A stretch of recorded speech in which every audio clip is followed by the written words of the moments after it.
In Washington this morning, leaders of both parties are backing a plan to let Congress sign off on a nuclear agreement with Iran. The Senate Foreign Relations Committee worked out a deal with the White House on Tuesday, avoiding a potential veto from President Obama. Major Garrett is at the White House with details of the compromise. Major, good morning. Good morning. The White House fought this to the bitter end. Secretary of State John Kerry lobbied senators in a classified briefing all yesterday morning in a futile attempt to keep Congress out of the final approval process for a nuclear deal with Iran.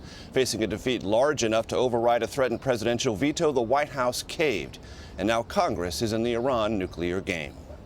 The ayes have it. The Senate Foreign Relations Committee unanimously approved legislation allowing the Senate, with a 60-vote supermajority, to reject a final deal designed to block Iranian access to a nuclear weapon.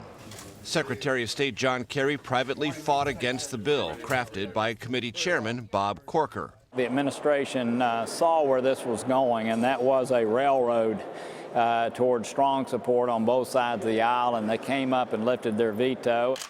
Corker told us the Senate did Kerry and his fellow nuclear negotiators a favor. Not only will our negotiating team negotiate stronger because they know they're going to have somebody looking over their shoulder, but I think the other countries also will hold a firmer line. The next big test, keeping the bipartisan bill intact on the Senate floor. If this bill is altered in ways that threaten this once-in-a-lifetime opportunity to deal with a looming crisis, I will use every tool at my disposal to stop that from happening. For weeks, the White House vowed to veto any move in Congress to require approval of the Iran deal.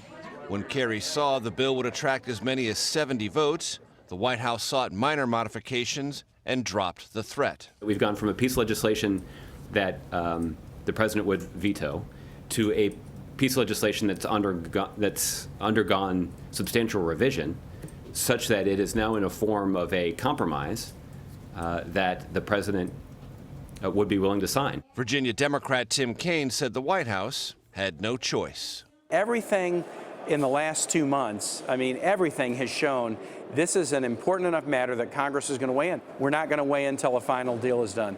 When the deal is done, we have a 30-day period to review it and then an agreed-upon procedure for voting. Senate Republicans agreed to drop language from the bill requiring the White House to certify Iran had renounced terrorism. It also shortened the review period from 60 days to 30 days. That clock starts ticking when the president presents the deal in full. But of course, negotiators have to reach that final deal by a June 30th deadline. Nora? All right, Major, thank you.